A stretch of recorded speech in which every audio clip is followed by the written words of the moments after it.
Bismillahirrahmanirrahim. Assalamualaikum warahmatullahi wabarakatuh. Hai teman-teman SDA sekarang, bagaimana kabarnya? Semoga kalian semua tetap sehat, tetap semangat dalam belajar, dan tak lupa tetap istiqomah dalam menjalankan beribadah khususnya. Di sini Pak Wahyu akan sedikit menerangkan tentang materi Al-Islam. Bagaimana untuk materi sebelumnya itu teman-teman sudah paham tak? Pastinya tentunya mengenai materi huruf hijaiyah. Pada pertemuan sebelumnya Pak Wahyu sudah menyuruh teman-teman untuk mengenali huruf-huruf hijaiyah. Nah, pada kesempatan kali ini Pak Wahyu akan sedikit menerangkan tentang vokal atau tanda baca dalam Al-Quran.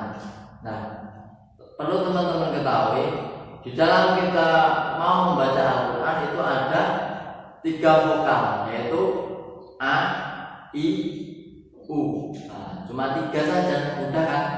Nah, kalau di dalam bahasa Indonesia mungkin ada 5.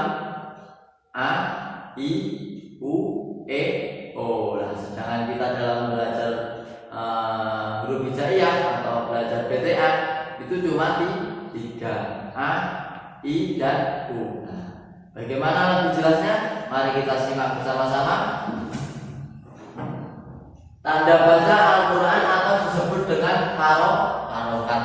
Nah, di sini Pak Wahyu sudah tuliskan macam-macam tanda baca Al-Quran. Yang pertama itu ada fathah. Nah, fathah itu artinya adalah harokat yang letaknya di atas huruf hijaiyah. Maksud garis ini tempat huruf hijaiyah. Nah, ketika harokatnya ini berada di atas teman-teman, itu namanya fathah. Nah, cara membacanya gimana? Fathah itu bunyinya A. Itu fathah. Kemudian yang kedua, kasroh. Kasroh ini kebalikannya dengan fathah. Kalau fathah harokatnya di atas, sedangkan kasroh ini harokatnya di bawah. Di bawah. Nah, kasroh bunyinya gimana? Kasroh bunyinya I. Nah, yang ketiga yaitu domah. Domah itu harokatnya terletak di atas, namun bentuknya seperti mau tapi kecil. Jadi ada plungernya seperti ini. Bisa dilihat. Nah, domah itu bunyinya apa? Domah itu bunyinya U. Nah, jadi vokal dalam kita belajar baca Al-Quran itu cuma ada 3, A, I, U. Gimana teman-teman? Paham kan? Mudah. Jadi tidak ada yang sulit ketika kita mau belajar. Baiklah. Kemudian tanda baca yang keempat yaitu fathah tain atau fathah tanwin.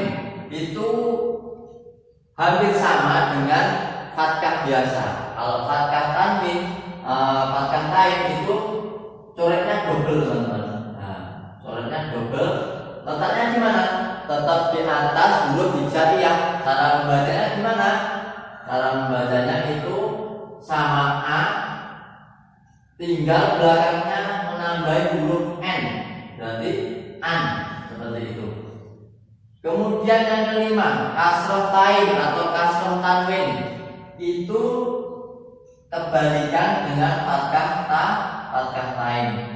Jadi letaknya juga di bawah huruf hijaiyah. Kasroh tanwin itu bunyinya sama I, belakangnya kasih huruf N. Jadi in. Sekarang yang keenam disebut domah tanwin atau domah tain. Bentuknya seperti ini, plungeran, jumlahnya juga ganda 2. Domah tanwin bunyinya gimana?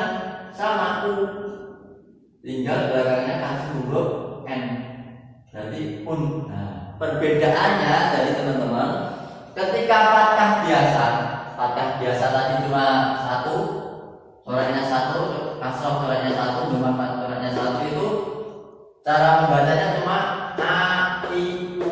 Nah, kalau ada dua double seperti ini, fathah tanwin, kasroh tanwin, dhamma tanwin, itu belakangnya tinggal kasih huruf N, jadi an, in, un, begitu.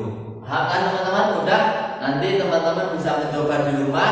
Ketika tidak bisa bertanya kepada yang bisa. Tadi sedikit penjelasan dari Pak Wahyu. Sekarang kita biar lebih paham, lebih detail lagi, kita langsung masuk ke contoh-contohnya.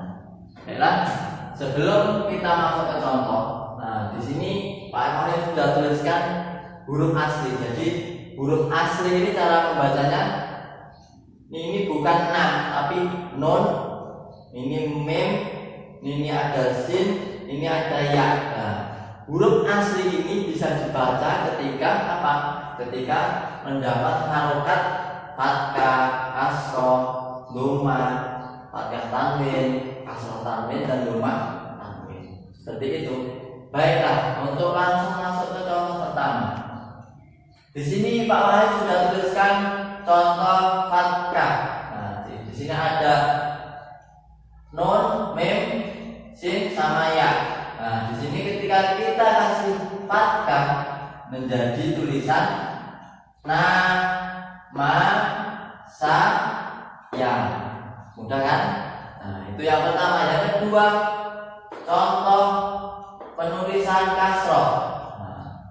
Ya, teman-teman bisa lihat fathah letaknya harokat di atas semua, kasroh yang di atas ini pindah di bawah. Berarti tadi bunyinya A, sekarang diganti menjadi I. Ni, mi, si, i. Nah, contoh yang ketiga yaitu dhamma. Nah, dhamma itu tadi apa?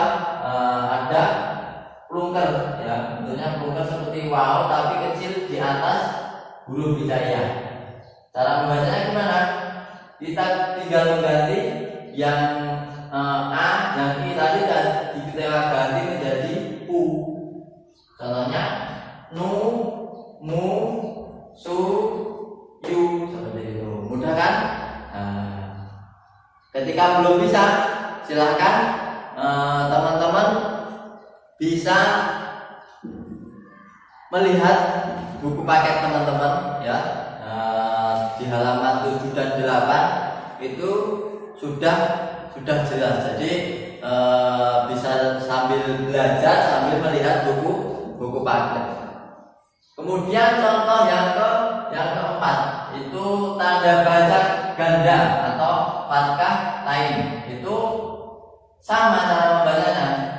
Seperti yang sudah Pak Wahyu tadi katakan, kita tinggal mengasih akhiran n atau an, seperti itu. Contohnya ada nun, mim, sin, sama ya. Kita kasih harokat fathah tanwin, berarti nan, man, san, yan, seperti itu.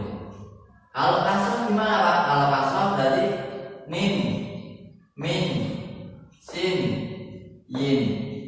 Sedangkan dhamma berarti nun, mun, sun, yun, seperti itu. Kurang lebih seperti itu teman-teman. Ya, baiklah teman-temanku semuanya. Tadi Pak Wahyu sudah menjelaskan tentang harokat fathah, kasroh, dhamma, fathah tanwin, kasroh tanwin, dan dhamma tanwin. Sekarang kita masuk ke tanda baca yang terakhir, yaitu bab tentang sukun dan tasdid. Nah, teman-teman juga bisa melihatnya di buku al-Islam teman-teman halaman 9. Di sini Pak Wahyu sudah tuliskan sukun itu apa teman-teman? Artinya sukun adalah harokat yang berfungsi mematikan huruf hijaiyah. Nah, tandanya seperti apa? Nah, untuk mudah mengingat, tandanya itu ada bunderan kecil. Kalau Pak Wahyu mengingat-ingatnya ini bakso ya. Nah, ada baksonya kecil di atas huruf hijaiyah. Nah, itu namanya sukun. Tadi apa pengertiannya? Bahasanya fungsinya itu untuk mematikan huruf hijaiyah. Kemudian tasdid harokat untuk mengulangi huruf hijaiyah. Tandanya apa? Tandanya seperti ada huruf W. Nah, W di atas huruf hijaiyah. Itu fungsinya untuk mengulangi huruf hijaiyah seperti itu. Contoh, kita langsung masuk ke contoh aja ya teman-teman supaya lebih paham. Contoh bacaan sukun. Di sini Pak Wahyu sudah tuliskan alif dan ro. Alifnya berharokat fathah dibaca a, ro-nya berharokat sukun berarti mati. Cara membacanya gimana? Al. Kalau Pak Wahyu ini ro-nya saya ganti harokat fathah berarti kan aro. Karena ini harokatnya sukun atau mati berarti cara membacanya al. Begitu. Contoh yang kedua. Contoh yang kedua di sini Pak Wahyu sudah tuliskan ba dan sin. Ba-nya berharokat fathah, sedangkan sin-nya berharokat sukun atau berharokatkan mati. Cara membacanya bas. Jadi bas, tidak basah. Karena sin-nya mati berarti bas seperti itu. Contoh yang ketiga. Contoh yang ketiga di sini sudah ada huruf hijaiyah ta dan mim. Ta-nya berharokat fathah berarti dibaca ta, mimnya mati atau mim sukun berarti tam seperti itu. Kemudian contoh yang berharokatkan tasdid. Nah, bisa teman-teman lihat di sini Pak Wahyu sudah tuliskan alif dan nun. Alifnya berharokat kasroh. Kasroh saja apa? Cara membacanya i. I di sini ada nun tasdid. Berarti double inna. Tulisannya seperti ini.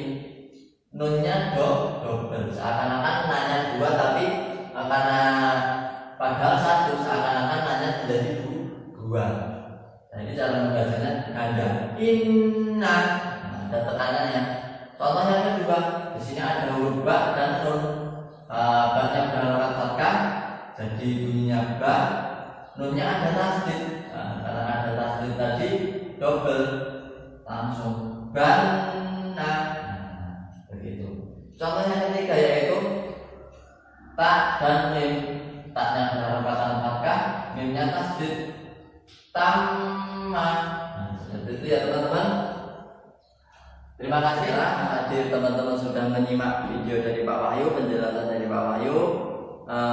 Sebagai percobaan, sebagai pembelajaran, silakan teman-teman mengerjakan tugas dari Pak Wahyu ya.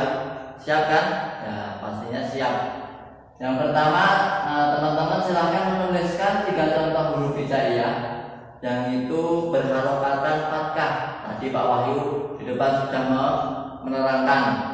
Pastinya masih ingat semuanya. Yang kedua, tuliskan 3 contoh huruf hijaiyah yang berharokatkan fathah kasroh tain atau kasroh tanwin. Yang ketiga, tuliskan 3 contoh huruf hijaiyah yang berharokatkan domah tain. Yang keempat, tuliskan 3 contoh huruf hijaiyah yang berharokatkan sukun. Sukun tadi ada baksonya kecil di atas huruf hijaiyah seperti itu. Yang kelima, tuliskan 3 contoh huruf hijaiyah yang berharokatkan tasdid. Itu silahkan teman-teman mencoba di rumah dan ditulis di buku tulis. Nah, sebelum Pak Wahyu akhiri, Pak Wahyu akan memberikan sedikit contoh. Nah, ketika kita menulis Latin ya teman-teman, itu dari kiri ke kanan. Dari kiri ke kanan. Tapi ketika kita menulis huruf hijaiyah atau menulis Arab itu kebalikannya, dari kanan ke kiri. Contoh alif,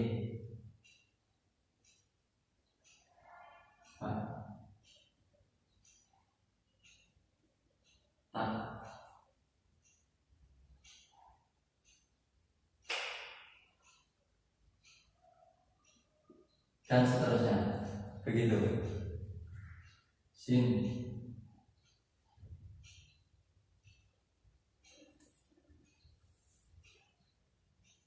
Nah, begini. Jadi nulisnya dari kanan ke kiri.